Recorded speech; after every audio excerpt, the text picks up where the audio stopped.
किसी नगरी में एक युवक रहा करता था। वह युवक बहुत ही शर्मीला था। वह इतना शर्मीला था कि जब भी उसके सामने कोई नया व्यक्ति आ खड़ा होता तो वह उससे बात तक नहीं करता था। यहां तक कि जिन्हें वह जानता था, पहचानता था, उनसे भी बात करने में उसे बहुत शर्माया करता था। वह उनसे भी ठीक से बात नहीं कर पाता था और अपनी इस समस्या के कारण वह खुद ही बहुत परेशान रहता था, क्योंकि वह अपने जीवन में कुछ कर ही नहीं पा रहा था। धीरे धीरे समय बीतता गया और समय बीतने के साथ साथ उस युवक की शर्माने की आदत भी बढ़ती चली गई, जिसके कारण वह अत्यधिक निराश रहने लगा, परेशान रहने लगा, चिंतित रहने लगा। उसे यह समझ नहीं आ रहा था कि वह अपनी इस समस्या से किस तरह से छुटकारा पाए। उसके घर वाले भी अब उसकी इस समस्या को लेकर बहुत चिंतित रहने लगे थे। वे सोचते थे, इसका क्या होगा, ये अपने जीवन में कुछ कर पाएगा भी या नहीं। जब भी वह कहीं पर काम के लिए जाता तो लोग उसके इस सीधेपन का फायदा उठाते, उसे परेशान करते। वह कुछ ज्यादा कह नहीं पाता था, जिसके कारण उसे कोई कुछ भी कह देता और वहां से चला जाता है। इन्हीं सब कारणों की वजह से उसका मन कहीं भी किसी भी काम में नहीं लगता। वह हर काम को कुछ ही दिनों में छोड़ दिया करता। उसके मन में बहुत कुछ चल रहा था। उसके मन में विचारों के तूफान उठ रहे थे। वह सबसे बहुत कुछ कहना चाहता था, लेकिन अपनी इस आदत के कारण वह किसी से कुछ नहीं कह पा रहा था। वह अंदर ही अंदर घुटता जा रहा था। सारे विचार, सारी बातें उसके मन में ही दबी पड़ी थीं। लेकिन कभी भी वह किसी से भी अपने मन की बात नहीं बताता था। जब छोटा सा बच्चा था तब उसे लोग बहुत पसंद करते थे। उसकी इस आदत को भी लोग सराहते थे। लेकिन इसी आदत की वजह से जब वह बड़ा हो गया, युवा हो गया, तो इसी आदत के कारण उसे अपना जीवन जीने में भी अत्यधिक परेशानियां उठानी पड़ रही थीं और वह युवक भी अपनी इस गलती के कारण बहुत परेशान रहता। अपनी इस एक आदत से छुटकारा पाना चाहता था। वह चाहता था कि वह लोगों से अपने मन की बात खुलकर कह पाए। जो कुछ करना चाहता है, जो कुछ कहना चाहता है, वह सबसे वह खुलकर कह सके, कर सके। लेकिन जब भी कोई दूसरा उसके सामने आता तो उसकी जुबान मानो खुलती ही नहीं। यहां तक कि वह अपने माता पिता के सामने भी ठीक से बात नहीं कर पाता था। केवल उसके कुछ मित्र थे जिनसे वह अपने मन की बात कर पाता था। जब भी वह किसी बात का जवाब देता तो लोग उसकी हंसी उड़ाते थे, उसका मजाक बनाते। लोग कहते हैं कि आज तो तेरे मुंह में भी जबान आ गई है। यह समस्या दिन ब दिन बढ़ती चली जा रही थी और इस समस्या के कारण अब उसके पिता भी अत्यधिक चिंतित रहने लगे थे। वह चाहते थे कि उनका बेटा भी दूसरों के सामने अपने मन की बात रख सके। लेकिन एक दिन जब अपने उस बेटे को दूसरों के सामने शर्मिंदा होता हुआ देख रहे थे, तभी उन्हें बहुत क्रोध आया और वह अपने बेटे को खरी खोटी सुनाने लगे। उन्होंने उसे इतना डांट दिया कि वह युवा लड़का अत्यधिक क्रोधित हो गया और वहां से बिना कुछ कहे वहां से चला गया। शाम हो चुकी थी और अब तक उनका बेटा घर नहीं लौटा था। माता और पिता दोनों बड़े ही चिंतित थे। वे अपने बेटे को वापस घर पर देखना चाहते थे, लेकिन युवा लड़का तो भागते भागते पहाड़ की चोटी पर जा पहुंचा था। वह वहां से नीचे की ओर झांक रहा था और ईश्वर से कह रहा था, हे भगवान, आपने मुझे ऐसा क्यों बनाया? लोग मेरा मजाक उड़ाते हैं, लोग मेरी हंसी उड़ाते हैं। जब मैं इस दुनिया में अपने मन की बात रख ही नहीं सकता, मैं किसी से कुछ कह ही नहीं सकता, तो फिर मैं इस जीवन को जी कर क्या करूंगा? जब भी मैं किसी से कुछ कहने की कोशिश करता हूं तो लोग मेरा मजाक बनाते हैं, मेरी हंसी उड़ाते हैं, यहां तक कि वह मुझसे कुछ भी कहकर चले जाते हैं और मैं उनका जवाब नहीं दे पाता। ऐसा जीवन जीकर मुझे क्या मिलेगा? इसलिए मैं तेरे पास आ रहा हूं। इतना कहकर जैसे ही वह युवक कूदने की तैयारी कर रहा था कि तभी पीछे से आवाज सुनाई पड़ी, बेटा, जान देना तो बहुत आसान है, लेकिन इस जान को तुम वापस नहीं पा सकोगे। जैसे ही ये आवाज उसके कानों में पड़ी, वह पीछे मुड़कर देखने लगा। उसने जैसे ही पीछे मुड़कर देखा, उसने पाया कि एक बौद्ध भिक्षु उसके पीछे खड़े हैं।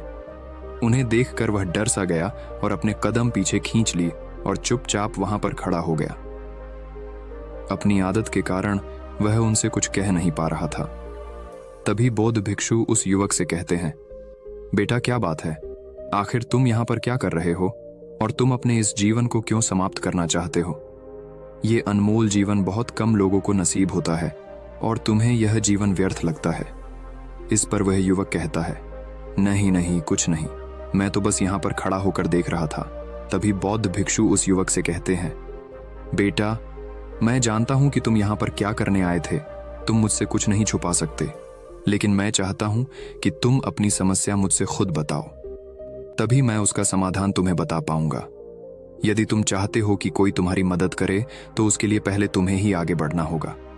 यदि तुम चाहते हो कि मैं तुम्हारी समस्या का समाधान करूं तो तुम्हें मुझे अपनी समस्या बतानी होगी, वरना मैं कुछ नहीं कर सकूंगा। उन बौद्ध भिक्षु की यह बात सुनकर वह युवक कहता है, नहीं नहीं, मैं ठीक हूं, मैं सच कह रहा हूं।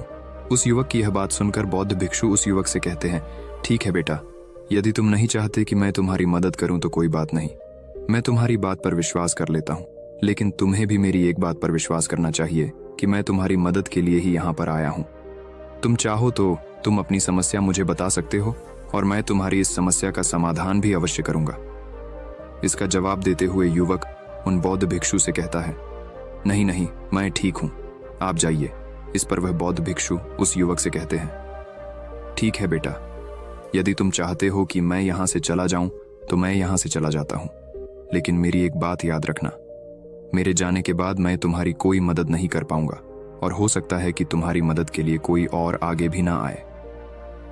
इतना कहकर बौद्ध भिक्षु पीछे की ओर मुड़े और अपने मार्ग में आगे बढ़ने लगे। वो युवक वहीं पर खड़ा होकर ये सब देख रहा था। जैसे ही वह कुछ दूर पहुंचे तभी उस युवक ने जोर से आवाज लगाई, गुरुदेव, मेरी समस्या बहुत बड़ी है, क्या आप उसका समाधान कर सकेंगे? क्या आप मुझे उसका समाधान दे सकेंगे? यह सुनकर बौद्ध भिक्षु वहीं पर खड़े हो गए और पीछे मुड़कर उन्होंने उस युवक की बात का जवाब देते हुए कहा, बेटा, इस दुनिया में कोई भी ऐसी समस्या नहीं है जिसका कोई समाधान ना हो। यदि तुम मुझे अपनी समस्या बताओगे तो मैं उसका समाधान अवश्य करूंगा। तभी वह युवक उन बौद्ध भिक्षु से अपनी समस्या बताते हुए कहता है, गुरुवर, मेरी एक बहुत बड़ी समस्या है कि मैं शर्मिला हूं, जिसके कारण मैं किसी से कोई बात नहीं कर पाता। यहां तक कि मैं अपने मन की बात भी किसी को नहीं बता पाता। जब भी मैं किसी से बात करने की कोशिश करता हूं तो लोग मेरा मजाक उड़ाते हैं, मेरी हंसी उड़ाते हैं। जब भी मुझे कोई खरी खोटी सुनाता है, उलटी सीधी बातें करता है, तो मैं उनका जवाब नहीं दे पाता। मैं लोगों की तरह चालाक बनना चाहता हूं, लोगों की तरह बातों का जवाब देना चाहता हूं, अपने मन की बात करना चाहता हूं। मैं इस दुनिया के साथ कदम से कदम मिलाकर आगे बढ़ना चाहता हूं। क्या इसका कोई समाधान है? उन बौद्ध भिक्षु ने उस युवक की सारी बातें ध्यानपूर्वक सुनी और फिर जवाब देते हुए कहते हैं, बेटा, जरूरत से ज्यादा शर्मीला होना, इसका अर्थ यह है कि तुम्हारे अंदर कोई डर है जिसे तुम पहचान नहीं पा रहे हो, जिसका कारण उसका समाधान करने में भी असमर्थ है। शर्म करना अलग बात है और डरना अलग। जब हमारे भीतर डर होता है तब हम कहीं भी किसी से भी कोई भी बात नहीं कर सकते। हमें चारों तरफ केवल डर ही नजर आता है और हम हर जगह से डरते ही रहते हैं। लेकिन इसे शर्माना नहीं कहते। शर्म तो बस एक हद तक तुम्हें चुप रख सकता है। फिर वह बौद्ध भिक्षु उस युवक से कहते हैं, बेटा, तुम सबसे अधिक किससे शर्माते हो? युवक इसका जवाब देते हुए कहता है, गुरुवर, मुझे अपने पिता से बात करने में बहुत शर्म आती है। मैं उनके सामने कुछ बोल ही नहीं पाता। तभी वह बौद्ध भिक्षु उस युवक से कहते हैं, अच्छा, तो ये बताओ, जब तुम अपने पिता से बात कर रहे होते हो या फिर बात करने का प्रयास करते हो तो तुम्हारे मन में कैसे ख्याल आते हैं?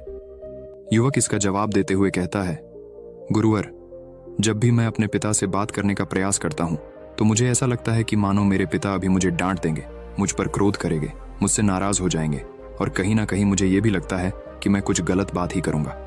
यहां तक कि मेरे मन में ऐसे भी ख्याल आते हैं कि शायद मेरे पिता मुझसे प्यार ही नहीं करते। परंतु गुरुवर, आप कहते हैं कि शर्म अलग है और डरना अलग बात है, तो क्या कोई ऐसा उपाय है जिससे मुझे डर ही ना हो? क्या कोई ऐसा रास्ता है जिससे मेरे अंदर का ये डर पूरी तरह से समाप्त हो जाए? कृपा करके मुझे इस समस्या का समाधान बताइए। मुझे अपने इस डर से बाहर निकलना है। मुझे लोगों की तरह अपने इस जीवन को खुलकर जीना है। उस युवक की यह सारी बातें सुनकर बौद्ध भिक्षु उस युवक से कहते हैं, जाओ और अपने पिता से कहो कि मुझे कुछ काम करना है और उसके लिए मुझे आपसे कुछ धन चाहिए। यदि तुम उनसे धन मांगने में कामयाब हो गए तो मैं तुम्हें तुम्हारी समस्या का समाधान अवश्य बताऊंगा। वह युवक काफी घबरा गया। उसने उन गुरुवर से कहा,